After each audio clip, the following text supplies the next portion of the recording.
Deep in the archives, surrounded by dust and silence, we found a chapter. What if the gladiator you picture in your head, the doomed slave who always dies in the sand, is only half real and half Hollywood? Let's open today's forgotten page. The scene is easy to imagine. A Roman amphitheater, stone seats baking in the sun, a ring of bright sand below. The crowd is buzzing, vendors shouting, people arguing over which fighter will win. Two men step out from the tunnels, metal gleaming, shields raised. And somewhere in the back of the mind, the assumption kicks in. This is a simple story. Two go in, one comes out alive. That's how gladiator fights work, isn't it?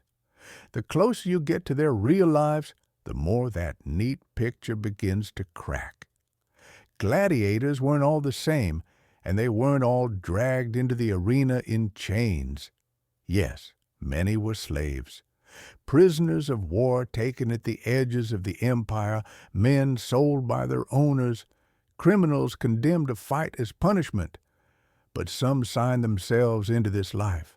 Free men stuck in poverty, no land, no career, nothing to lose. For them, the arena offered regular food, a bed, and the chance to become someone people actually talked about.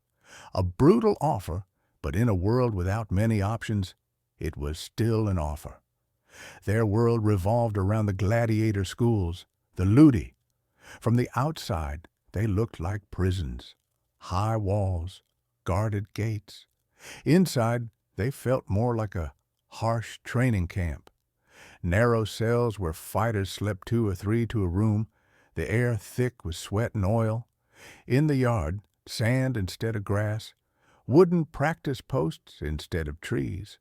You'd see men striking those posts with heavy wooden swords again and again until arms burned.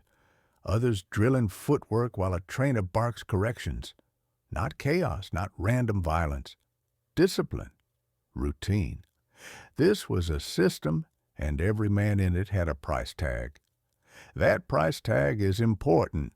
A gladiator cost money to buy, money to feed, money to treat when he was injured. If you were the owner, you didn't want him dying in his very first show. A good fighter could appear over and over, each time drawing bigger cheers, more bets, more status for the man who paid for the games. Death was part of the spectacle, but not the goal every single time.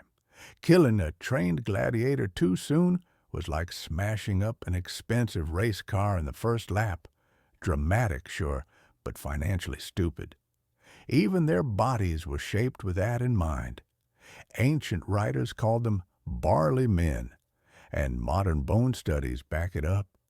They ate a lot of grains and vegetables plus beans, maybe some cheese, and a little meat.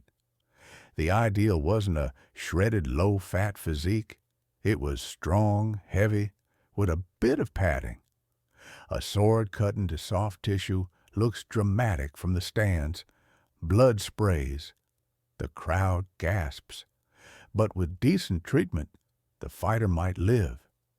A little extra body fat could be the difference between a spectacular wound and a fatal one. And then there were the fighting styles. This is where the arena starts to look less like a mindless brawl and more like a deadly game. You didn't just have a gladiator. You had character types the crowd recognized. On one side, imagine a Murmillo. Big shield, short sword, heavy helmet that turns his head into a metal box. Slow, solid, a walking wall. On the other side, a Thraex. Smaller shield, curved blade, moving lighter on his feet, looking for quick angles and openings. Or picture the most dramatic contrast of all, the Retiarius.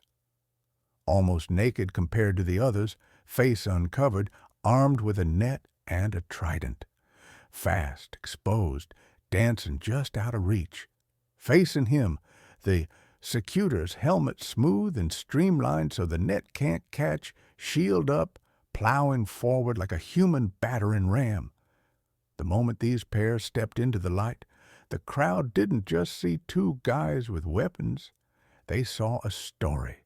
Hunter versus hunted. Speed versus armor. Reach versus shield. Before a single strike, there was already tension. Could the lightly armored fighter survive long enough to wear the heavy one down? Would the walking fortress trap the quick one in a corner? The Romans knew exactly what they were doing. They built drama into the rules. For the men in the sand, though, it was never just theater. Bones still cracked, skin still split, lungs still burned under the weight of armor and fear. That's why many schools had doctors on site. These weren't gentle healers. They were practical specialists. They knew how to clean and stitch a wound, how to set a broken arm, how to keep infection at bay with wine and bandages. Not out of kindness, but because a fighter who survived could be patched up, scarred, and sent back into the yard to train again. Scars weren't just damage. They were part of the image. So, did men die in the arena? Absolutely. Some quickly, some days later from fever and infection. But not every fall in the sand ended with a corpse. When one gladiator went down, dropped his weapon, or could no longer defend himself, his opponent didn't always deliver the final blow immediately.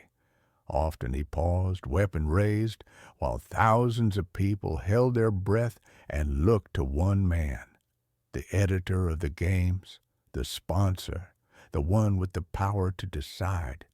The famous thumbs up, thumbs down gesture that everyone knows from movies is actually blurry in the ancient sources, but the idea is clear. Sometimes the crowd howled for death. Sometimes they called for mercy, and the sponsor read the mood, the cost, the man's reputation. A valuable, brave fighter could be spared. Killing him meant losing a very expensive, very popular asset.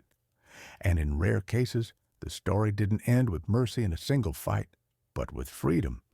A gladiator who had fought many times, survived and impressed, could be granted a rudis, a wooden sword handed to him in front of the crowd.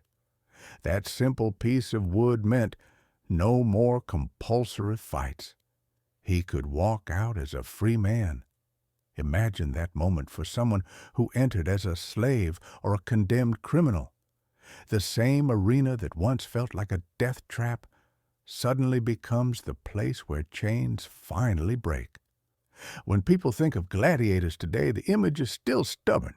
Nameless slaves, guaranteed to die in every duel, nothing more than meat for the sand.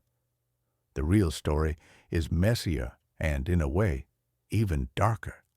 Human beings turned into investments, trained like athletes, hurt like soldiers, adored like celebrities, and used as tools in a massive machine of politics and entertainment. They were victims, but they were also stars. They were controlled, but they were watched and remembered. And now, when that classic movie scene plays in your head, the roar, the sand, the flashing steel, it comes with an extra layer. Somewhere behind the helmet is a man with a daily routine, a training schedule, a diet, scars from old wounds, maybe even a fan who scratched his name into a wall. He's not just there to die. He's there to survive as long as he can in a game that always flirts with death, but doesn't automatically end in it. What else has history forgotten? Find out by clicking subscribe and activating the bell. We'll see you in the next Forgotten Pages.